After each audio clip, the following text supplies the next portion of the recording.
Kagabi, muling hinarap ng housemates ang hamon ng eviction. Ang una kong babanggitin ay ang siyang unang ligtas.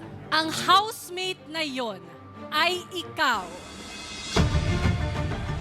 Fiang! Congratulations, Fiang! You are safe. Another weeks na naman ang kailangan ilaban ng above.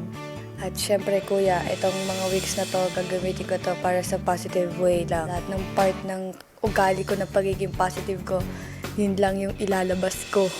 That means, Jaren and Kai, it is your turn to go to the game room.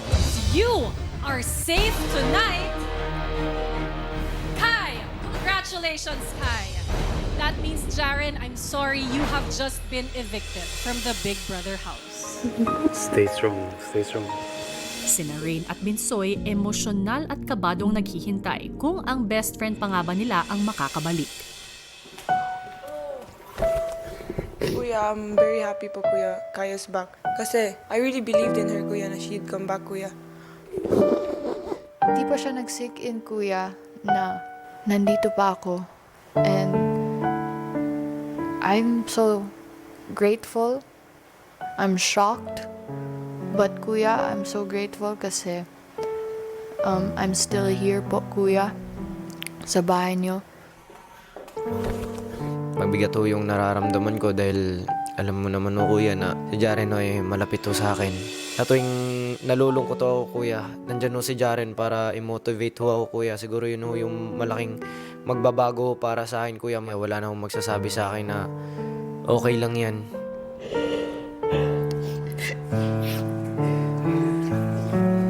Lahat naman kami na napunta dito sa bahay niyo po, kuya, deserve na magstay.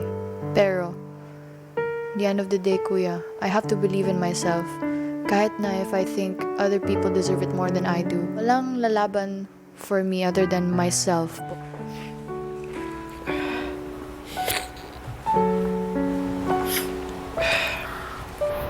Labas pa na, nagkikita-kita rin tayo.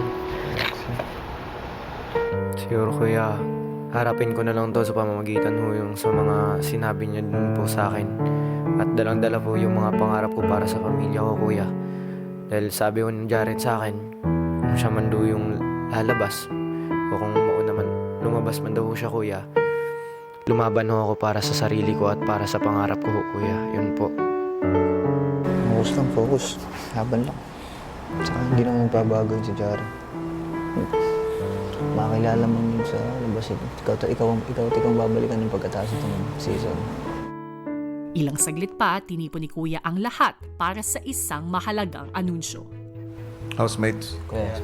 bago matapos ang linggo, isang ligtas ang hinarap ng bawat pares ng magkakaibigan.